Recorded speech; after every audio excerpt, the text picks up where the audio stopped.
Hey everyone, I got an exciting show for you today. I have a investor out of Las Vegas, Nevada, who does out-of-state investing, done some flips, done some house hacks. He's put some stuff out on YouTube that I've stalked him on, and we finally worked out some time this Sunday morning to talk. So it's pretty cool. Welcome, Spencer Cornelia, to the show. How you doing, Spencer? I'm doing great, but unfortunately, I don't have a cool sign like yours in the background. Maybe I should look to add one. Vista Prince, baby. It's like $200, I think, something like that. Worth it. There you go. There you go.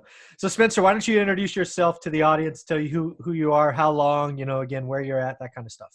Cool. I'm a young, ambitious kid out of Las Vegas, Nevada. Work a day job in software engineering for a Mhm. tech company out here in Las Vegas, and I got caught up in the hype with real estate, and I jumped fully in. Kind of went in a little over my head a little bit, but I really enjoy real estate investing. So from that side of things, I've taken on a couple deals. I've been in this game for about 2 or 3 years now, Okay. depending on when my exact start date was. But I love this game. I pretty much all my friends out here in Las Vegas are real estate investors, so I've spent a lot of time learning, hmm and I make some YouTube videos too. Yeah, you do. Yeah. Why don't we just blow? What's your channel? Let's hit that now. We'll hit it again at the end. It's my full name, Spencer Cornelia, Cornelia, and really the goal with that is to be fully transparent. I kind of want to share the journey that I'm going on with the world, and part of it's selfish. Mhm. Obviously I'm doing it to hopefully get some type of audience or following, but it's also really enjoyable. I'm sure you experience the same thing when you do something and look back 3 years prior and go, oh Yeah. man, I remember the person that I was at that time, or I remember doing that deal, or man, at that time I thought a certain way, and now I can experience the growth. Yeah. So you have it out there in the world, and you can see it multiple years later. Yeah. I really wish I had a way of documenting, what I was doing 20 years ago or 18 years ago, however long it's been. And I can go back and look at that first house and just realize how much has changed. So, Hmm. why don't we start with what got you in the last 2 or 3 years? What was the hype? What was there a book? Was there a thing? Was there a moment? What told Spencer time to get into real estate? Should have made a video on it, right? Yeah. I think at the time I'm the type of person, I always dive into stuff that interests me. So for instance, I've tried online marketing, I've tried a YouTube channel on fitness, on weight loss, I've been a personal trainer. Like I've dove in, I guess. I've dove into a lot of different areas. And I used to live in Oakland, California, Hmm. and the thought of buying a house was not unheard of. I was Yeah. making just under $34,000 a year in Oakland, California. So Wow. the chance of me owning was not a thing. And I really like this idea of ownership. And I was Okay. a young, ignorant kid. I mean, the idea of ownership isn't that complicated, but I like the idea of owning things instead of renting. And so when I moved to Las Vegas and I had that opportunity, I came out here, and I'm sure you're aware of the surge in appreciation in Las Vegas. We'll think back in 2015. This is kind of at the beginning of it. Hmm. Housing prices were still pretty affordable then. And when I came out here, I started looking around and thinking, man, now I can afford a house. And I met a guy at the gym who talked about buying a house and renting it out to his friends, and he lived for free. And at that time, I was all about efficiency. How can I get my living expenses down to zero? I just love this idea so that I could be essentially free before coming across, the financial freedom movement online and all that. So Hmm. that kind of sparked my interest. It just so happened that a couple of people reached out to me and told me about this thing called Bigger Pockets. Hmm. So I started listening to those podcasts, and I heard about this thing called house hacking. And I think it just all kind of became, it all kind of happened organically. Okay. And So then that was was kind of my intro. so okay. So you get it. You get excited. You want to live for free. Freedom is good, right? Provide options. Absolutely. Absolutely. So was the first thing a house hack? Did you put your pen to paper and the first thing you bought was a house hack? Yeah, it sure was. Yeah, so let me touch on it real quick. So, like, there were a few times in my life where I lost my job or had to move or wanted to change careers. So, like, that Hmm. was part of it too. Is I've had many periods. I lived for 5 months in Oakland, California, on my own. I was paying all my bills without an income. So, like, I was trying to figure out how can I like add income streams? How can I make life easier, essentially? So, yes, my first purchase was a condo in a very nice gated golf course community here in Las Vegas called Las Vegas Country Club. It's right Hmm. by the Strip. Okay. Was able to get a condo for 120,000, 2 bed, 2 bath. I put 20% down, and I was able to rent out the other room for $700 a month total. So my total monthly was about 880, and my rent was about 700. So I'm thinking, okay, I was renting for say 800 a month. Now I'm down to 180 in my living expenses. Right. This clearly works. Very cool. Mhm. All right. So I've never had the pleasure of house hacking. Do you still do it? Did it work out? Did it turn out to be not as fun as you thought it would be? What happened? So the second house hack is the one that's the real story and the All one right, that I let's hope go your there. viewers really enjoy. So I sold my condo in the end of February of 2019 this year. Okay. And let me go back a few months. I had met a friend named Gary, my good friend out here, Gary, and he's a little all-star in this game. And he kept telling me about this house he has, and I'll share the details with you in a minute. But it was this house hack that allowed him to quit his job and really go into wholesaling. And it was basically a live-in rehab. So Okay. in I don't know, December of 2018, some wholesaler reached out to him and was like, "Hey, I'd like to buy your house using a lease purchase." Yada yada yada. He brought it up to me because he knew I wanted to purchase it. So I was able to actually purchase this house using a lease purchase, Okay. and it is a 7-bed, 5-bath house in Las Vegas, Nevada, about 4 miles from the Strip. And I rent the 6 rooms. So this is, I like to call it the most efficient or the best house hack in America. Okay. And I'm still, I think I posted on Bigger Pockets on the forums, and I think a few people actually gave me a response that led me to believe that theirs might be slightly better, but I still think this is the best house hack in America. Okay. Let's So do would you it. like the numbers? Absolutely. I'm All right. ready. So the lease purchase is, if your viewers don't know, it's basically a way to get in and do seller financing on a house. You lease it for a period, and then there's a purchase agreement following the lease Yep. period. So the lease period is for a year. Okay. We did 20% down on a $300,000 purchase. Okay. So it was $60,000, and that was actually an installment plan. So I paid him 20 grand over 3 different periods. So 60 grand down payment. The monthly is a little over 2,000 a month that I pay to my friend. So I pay my friend all the mortgage, all the utilities that are still in his name, taxes, insurance, all that good stuff. So let's call it 2,000 a month. Mm-hmm. And the total income from the 6 roommates is 3,650. So as of right now, it is cash flowing on paper a little over 1,600 a month. With me, and that's with me living for free. Yeah. Of course. Of course. Yeah. Yeah. Your room's zero. Well, that doesn't suck. That doesn't suck. Yeah. It will. We can go over the headaches with it. Yeah, I was gonna say I Let's was just just say. I was just sort of thinking that.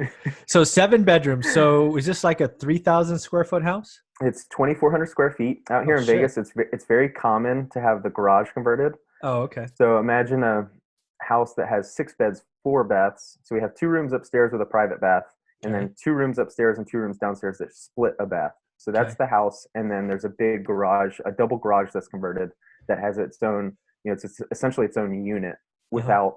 without a sink. Okay. All right. So okay. So you have and these are individual roommates or are they couples or I'm just trying to get at how many adults are Yeah. in this place. So 7 adults, right? Well, you use that word. You think they're adults. I mean, Yeah. they're adults, but I have to admit that sometimes they act as children. Well, yeah, they're over 18. Yes, I do allow couples. I've had a few guests have relationships that come over quite a bit. Yeah, So it might be a day or two a week where there's an additional person. sure. But I try to stay away from couples just with the amount of people in the house. Yeah. It's a lot of people, Well, how do and you you start how do you dealing do with the parking. driveway? I mean, Jesus Christ, Well, everybody's got a car? thankfully, Thankfully, only like 2 people drive in the Okay. house. All right. We actually have a bus stop Okay. right outside the house, essentially. So it's a perfect location for those. Really, what this house provides is it's a great opportunity for those who either can't qualify for a traditional apartment, Yeah. whether some type of background check, credit score, any of the variables, or someone just trying to get back on the feet. Maybe they're going through a tough time in life. Mhm. Someone stole money from them. They don't have enough for a security deposit. Right. Don't charge any of that, so they're able to move into a place real easy. I furnish all the rooms, and they're able to move in, and very simple, very easy on them. And I'm the landlord too, so I work with everyone. I'm Yeah. easy. Yeah. So you're charging about, right, 600 a room, That's right. roughly. Yep, Roughly. exactly. So I make it real simple. I charge rent, and then I just do a $50 a month for utilities and all that. I clean the Split house every. as well every week, so Oh, cleaning, utilities, internet, electric, all that okay. stuff. All right. So I just have to ask because I don't like people that much, frankly. I mean, what is it like living with 6 other people that you frankly probably didn't know 6 months ago? Yes, exactly. They're all strangers from the internet. Right. When I first moved in, there were many moments where I questioned myself, how the heck are you going to live here? Why did you do this? Hmm. It really is management intensive. And the way I live is probably similar to you, where it's I need quiet, I need you to be clean, respectful. At Yeah. 11 o'clock, please be in bed and don't be yelling throughout the house, that kind of thing. So there were many moments when I first moved in that I feel like people weren't behaving in the way that I would want them to behave in a Hmm. house. So I kind of had to establish a house rules document. I established house rules for the entire house and has kind of done a good job at letting everyone know. There's still some headaches here and there, but it's very management intensive. And I think over the last 7 months, I've done a much better job of managing it, kind of figuring out where things can go wrong, kind of correcting behavior when I need to. And unfortunately, I've had to kick a person out as well. Mm, I'm sure. So to really answer your question, it's a lot of nights when people are behaving well.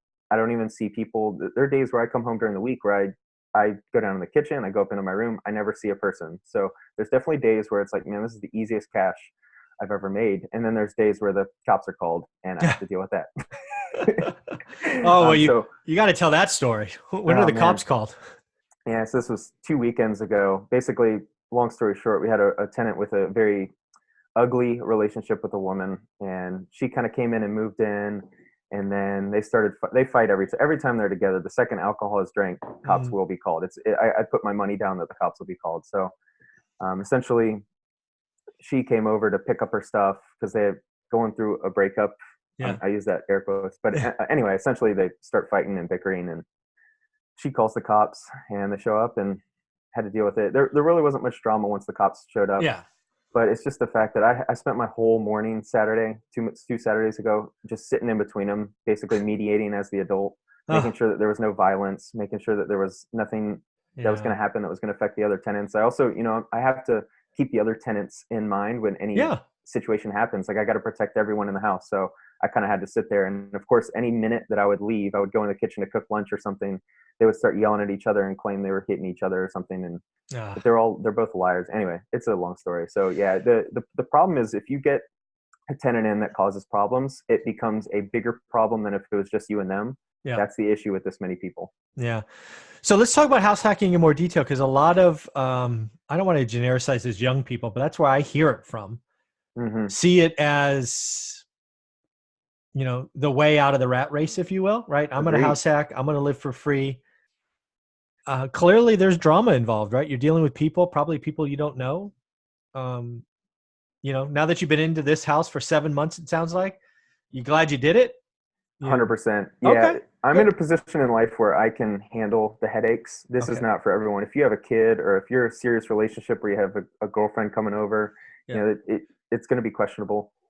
I'm just in a position where the money outweighs the headaches, and Sure. it's been a great experience with management, like really managing people. Hmm. And you kind of mentioned living with people.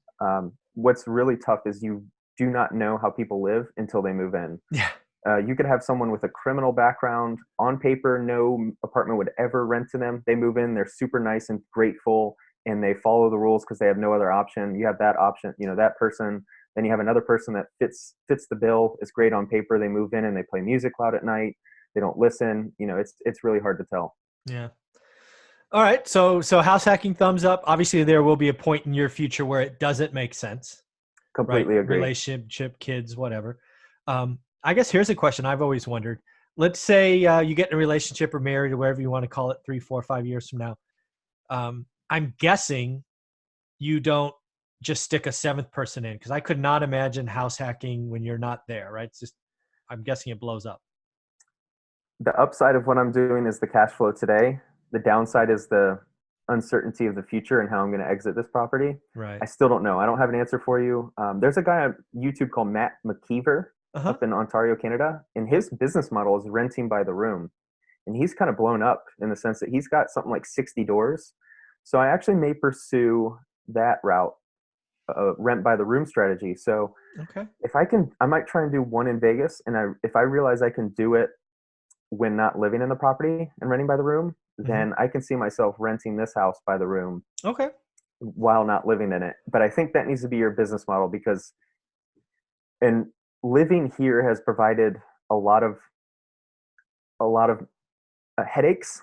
Yeah. So I think I've gotten good at figuring out where the headaches are and how to correct them. Well, you're there. It's adult supervision, just to throw a Exactly. label on it. And if you're not there, things spiral and whew, they They got could. yeah. So okay. They absolutely could. All right. So house hacking you got in. You did a condo. Now you're in a 7-bedroom house, 5 bath. Crazy. My And parents thought I was crazy when I bought it. They were so confused. like, what are you doing? 7 bedrooms? Really? Really?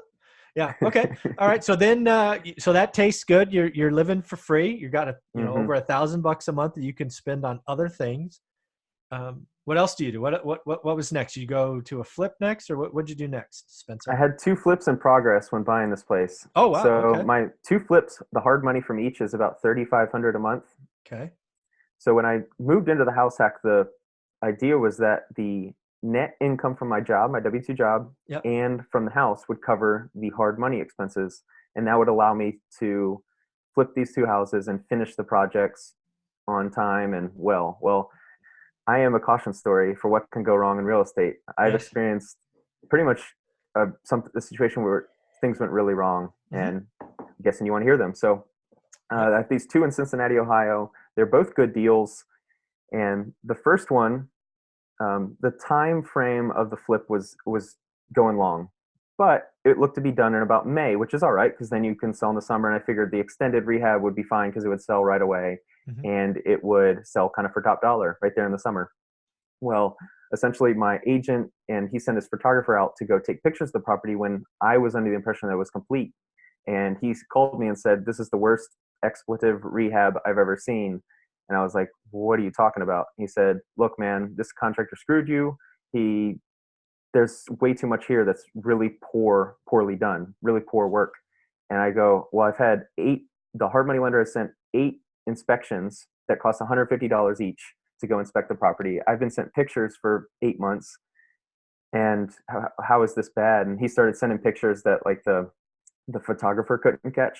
Yeah. So yeah, it was essentially rehab gone wrong. So the flip I thought was done was actually not done. So I had to pull my contractor from the second flip, and for 2 months, and I don't even know the cost, maybe 15, 20 grand. Yeah. Um, he had to fix up the first property, which delayed the second one. So Of course. the first flip ended up taking something like 10 months to finish, which is, for a 1,500 square foot house is absurd length of Yeah. time. That's crazy. And so when I went to sell that one and I listed it on September 1st, we were getting a lot of interest and a lot of people coming and showing the property. We're averaging about one a day. And the feedback we were getting is the house is really nice, but the neighbor's yard is a problem. So they have multiple cars, they have a lot of kids' items. And so I was pretty upset. So I reached out to the owner of the house next door and was just like, "Hey, I need some help. Do you mind Yeah. cleaning this stuff up?" And there's really nothing she can do. I called the city inspector. They sent a notice. Poor lady responded back. She's going through a lot of death in her family, death of her husband, daughter tried to commit suicide, all this stuff. Really, really sad. And so the house still hasn't sold. So we're at day 50 on market today. Oh, And I still don't know if it'll sell. We've had to drop price 15 grand. So that one's still listed. The other one's moving along, but it's moving along. yeah. Yeah, I had So to go go ahead. ahead. Uh, I was gonna say I even had to sell my car just to make a payment one month. So I yeah. ride the bus too. I ride the bus 4 hours a day to and from work. Wow. Yeah. All right. Well, all right. Well, let's break this down a little bit. So before you got these 2 flips going, all you had done today was a house hack or 2 house hacks. That is correct. All right. So I'm going to be maybe a little mean right now. It's impossible to hurt my feelings. So Okay. tell me what Well, you think. realize this is coming from a place of I'm trying to be nice, but this might hurt. Absolutely. So why would you be ballsy enough to do 2 flips before you had done one? I'm a ballsy dude, man. All I'm right. in So business. I go for it. From the outside, it's easy to see what went wrong and say yeah. you took on too much. And I get that. I'm a risk taker. I always will be. And when I made the decision to buy the second one, Uh-huh. with all the data I had, Sure. it made a lot of sense. And Okay. unfortunately, when you're new, you're given, imagine if you're all knowing, you're given 100% data. Yeah. And when you're new, you only have 1%, but that's all you know. So it's like, It I feels know like 100. Yeah. exactly. So that's essentially what happened. The first one was moving fine. My contractor bought the materials and did the labor before I got the draw money from the lender. Yeah. So I figured that's how all contractors worked. So I thought, okay, I've got my monthly covered, and I've got enough cash to handle, the two flips. Well, what really happened is the second house was purchased, and the contractor wanted a lot of money up front. Mm. And at that point, I didn't know that contractors operated differently. Call me ignorant, which I was, which is That's fine. okay. Yeah. And so when I bought the second one, the contractor wanted like 15 grand up front and wanted to be fed before the draw money, if that makes sense. So Yes. Yeah. I had an extra 15 grand that was going to be used. And then that contractor would buy the materials, do the labor. I'd get the rehab money, send Yeah. it to him, and we're good. And I have 15K of reserves. Well, it was when he wanted to do that. He's experienced. He's really good. He saved my butt. So I'm Yeah. not complaining about him. It's just that's the way he operates. Yeah. And I didn't know that until I bought the second one. So if he operated the same as the first, and if the first one hadn't gone terribly, Yeah. there were definitely plenty of exit points that I'm not playing victim. I'll never play victim. I'm not No. upset. It's No. just I feel Clearly. like a lot of things didn't go my way, Yeah. and it's been a great learning experience because of that. How much time between closing on the first one and closing on the second one? Was it like a combo deal and you got them at the same time, or was it like 2 months between them, or what was that like? First one closed September 27, second one December 4th. So that All would right. be 2 months. So Yeah, I had roughly. Yeah. essentially I had a month, at least a month of the first one in progress Yeah. to make my decision to purchase the second one. And Okay. at that point, I felt like it was enough and it was going well enough that I could Sure. buy two. All right. So how many times have you been to Cincinnati? Three or four. I Okay. went up there once to visit and view the city the first time I was ever up there. I've Yep. been up there, let's see, yeah, probably four times. And my last one I actually went up to get my license. So I'm a licensed agent Oh, in Cincinnati. I'm going to sell my second one because I'm going to lose too much money on it. So I'm going to sell it and get the 7,500 in my pocket there you go. of sales commission, Right. Gotcha. kind of to eat the losses a little bit, cut them down. Yeah, of course. Of course. Okay. So I mean, you've thought about this a bunch, I'm sure, right? If you were Yes. just to kind of look yourself in the mirror and say,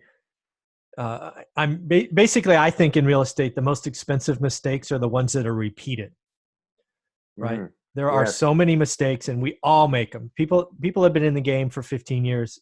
If they say they've never made a mistake, they've lied, or they own no real estate. One or the other. One or the Yeah. other.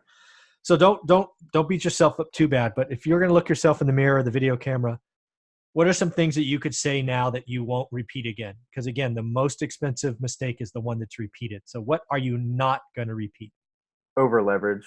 Okay. And you definitely hear about it when you get in. But I really feel like probably people did in '06, where all Oh, of a sudden the expenses start really adding up, or maybe '07 back yeah. then, when all of 7, a yeah. sudden it's like, oh my gosh, because this first property is not selling. I mean, we've had to drop price 15 grand and may need to do it again. Like at some point you're just trying to like fire sale it in a Yeah. way Yeah. just to get out so you can get enough money to then hopefully close on your second one. And Yeah. who knows what's going to happen in the market? Something could happen with Trump and Yeah. some economic storm could happen. But anyway, so yeah, what I won't do is over leverage this much. So I'm going to work on building a better foundation of monthly cash flow. Yep.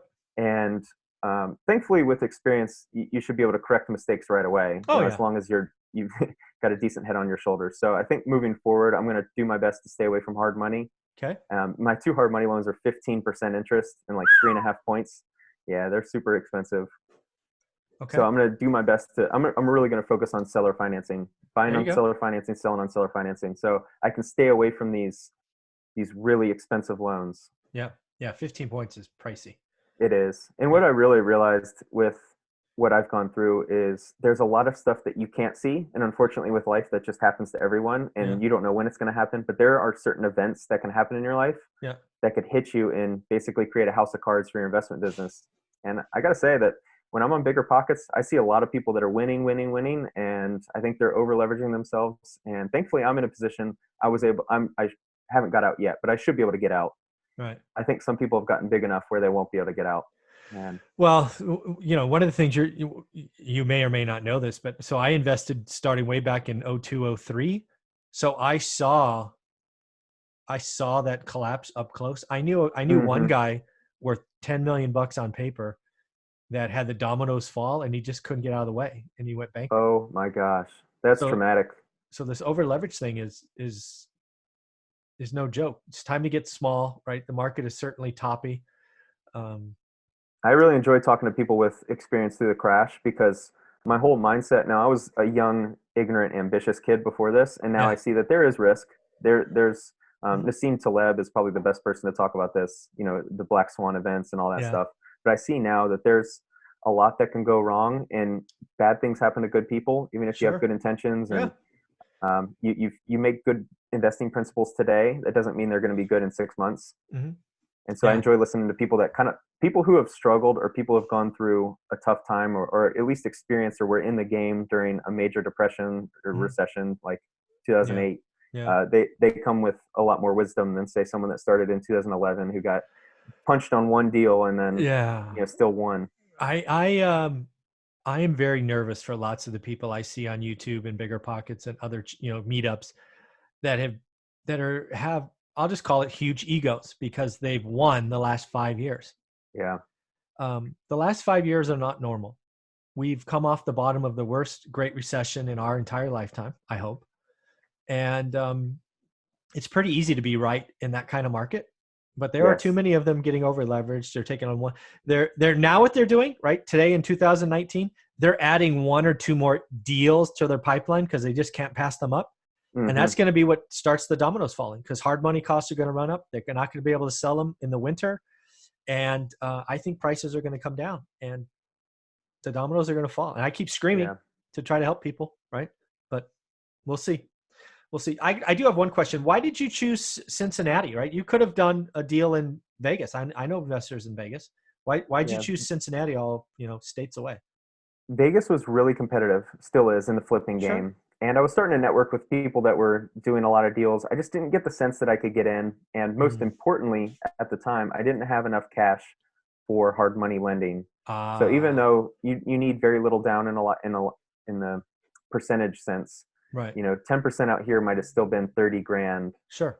And I didn't quite have that. So when I flew out to the Midwest with a friend, he actually works for Allegiant, so he gets free flights to their, I don't know, they call it direct airports or something like that. So we had a Yeah. free flight. So that helped. So we decided to go check out some Midwest city, and we figured Ohio was talked about a lot. So we went and did a little road trip. We flew out to Cincinnati, drove up to Columbus and Cleveland, and just to see those markets. And it just Yeah. so worked out that Cincinnati, I was able to reach out to a few people that I really liked, kind of build up your team, Yep. as they call it.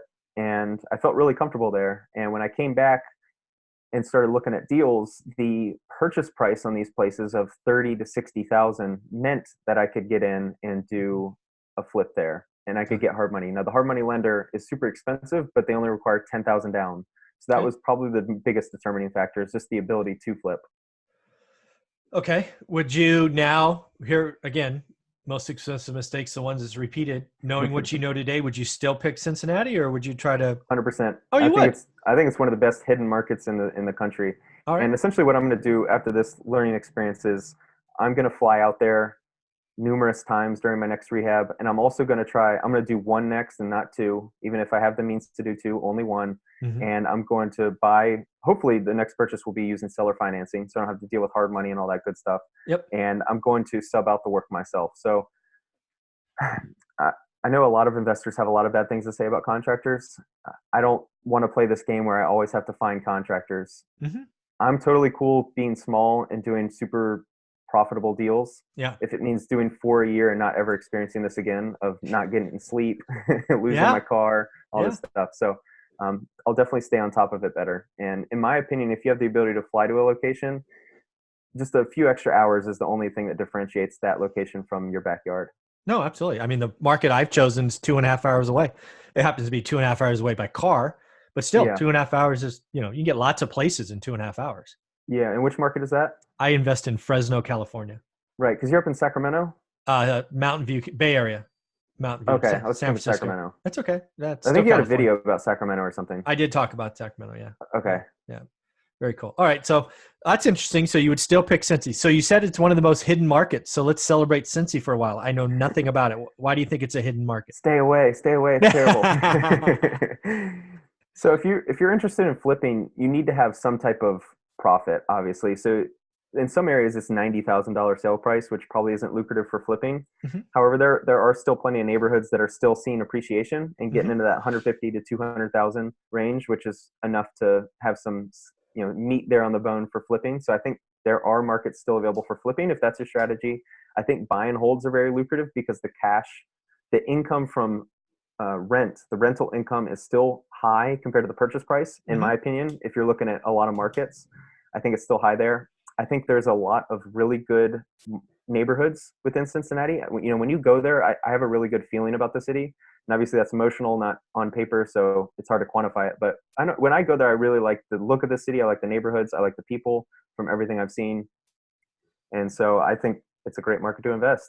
Okay. All I right. think the house are really cool, and the multifamily. I know a lot of people are interested in the multifamily, the 2 to 4 units when they first get started. Yeah. Say if the people in Vegas that are looking into it, it sucks because it's like D class. It's Yeah. properties you do not want to buy. And I'm sure as an experienced investor, you look at D class and you're like, nah, I'll stay Yeah. away. Headaches. Yeah. My general feeling on multifamily is for my 20 years, bigger has been better, except for Okay. the last 12 months. I believe Okay. multifamily is not better today. My math says a single family home is a better investment today. Now I'm a buy and hold Hmm. guy, so not really a flipper, right? So Right.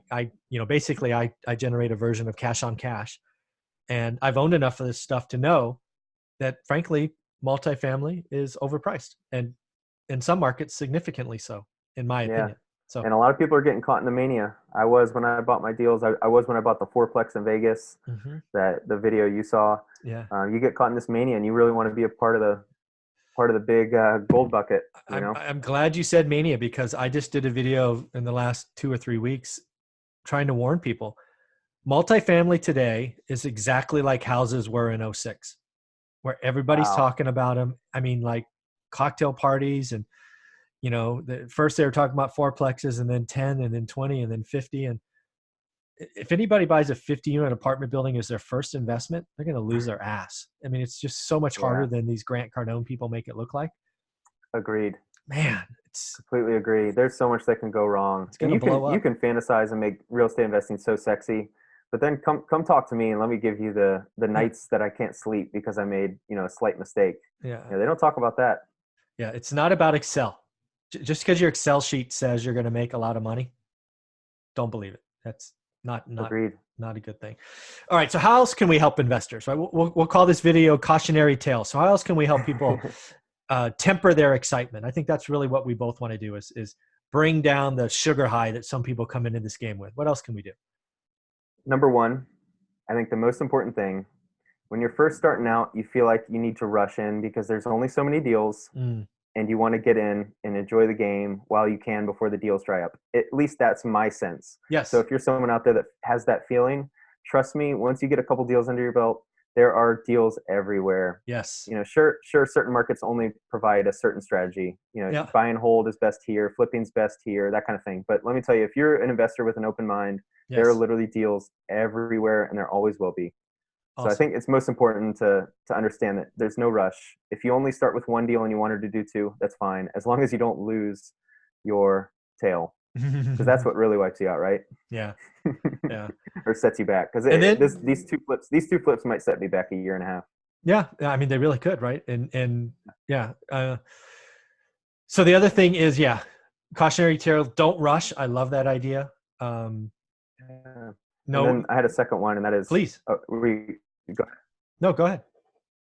the number two. I listen to Gary Vaynerchuk a lot, which Oh some yeah, people don't care for him, but I what's do. really I key like him. with him is he talks about the long game, and I'm seeing now that if you rush, you have a chance to lose it all and really set you back multiple years. Even shoot, if you get foreclosures, that could set you back even more years. Hmm. So I've been watching him a lot lately and just really trying to temper.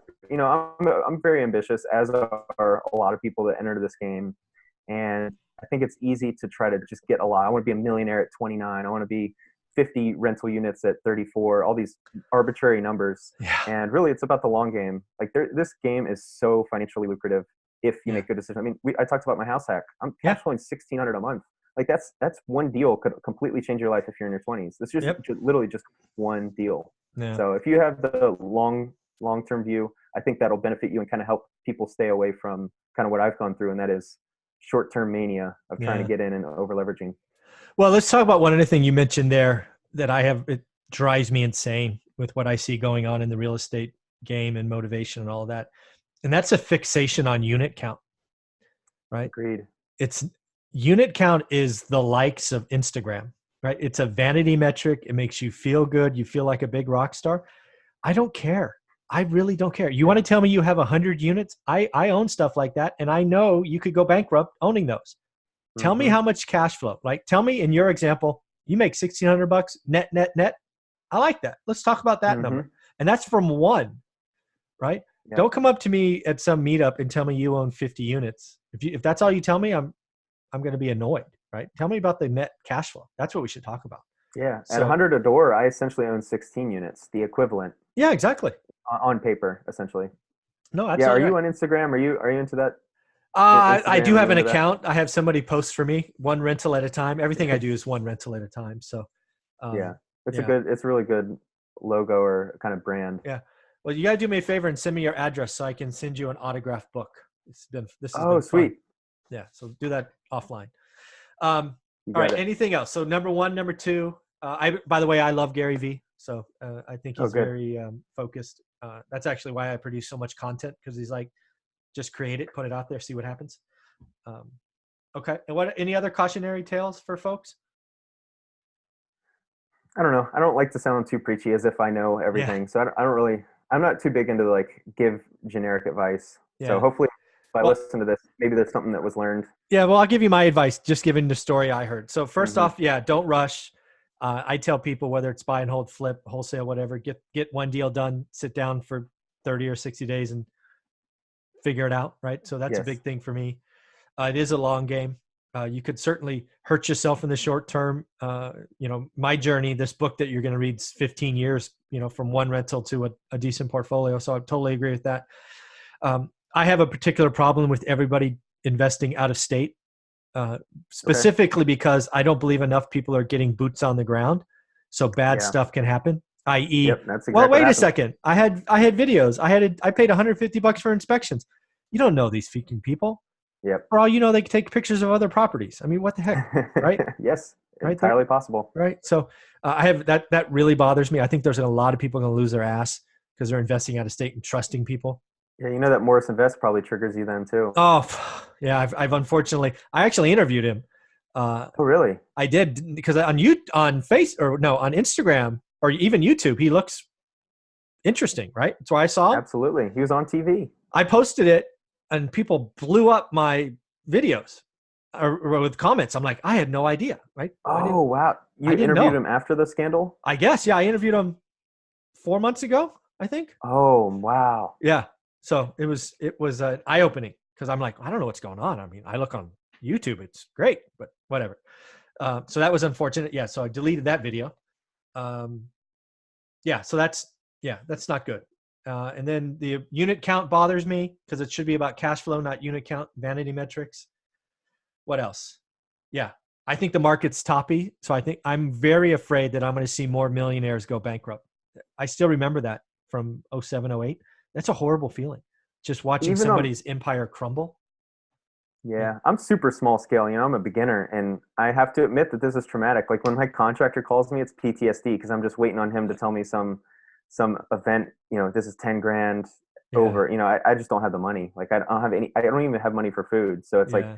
it's a really tough period. And this is small. I can't imagine spending years building up Yeah. a $10 million portfolio and losing it. I mean, that's just so difficult. Yeah. House of So Cards, man. There's a lot of House of Cards businesses right now. I think that's be careful, folks. If you think you are a house of cards, guess what? You're a house of cards. Get Yeah. small, reduce now. Now is the time. And really, it's hard to really be that self-aware because you think, oh, well, I bought and it's 8% cash on cash, and I got a B class, and it's a good renter. But really, it's there is one event that can happen, I think, to every business that could wipe it out. And Yep. typically it's unseen. So I hope for those listening, I hope you don't experience that, but it's Yeah. possible. And Yeah. how can you best survive that is cash reserves. There you go. All right, Spencer, this has been a lot of fun. I love sharing everything. We're going to probably title this the Cautionary Tale or something like that, and hopefully help some folks. Yeah, I can laugh about it now because I know in a few years I'll be able to look back and enjoy the stories. That's right. What's You're going to life clip without a this roller video. coaster, right? That's right. Yeah, 5 years from now, or when you have your first kid in maybe a decade, hey, Yeah. watch how stupid Dad was. That's very cool. All right, Yeah, if you're Spencer, ever out in Vegas, hit me up. you got it, brother. Thank you. Thank you. Uh-huh.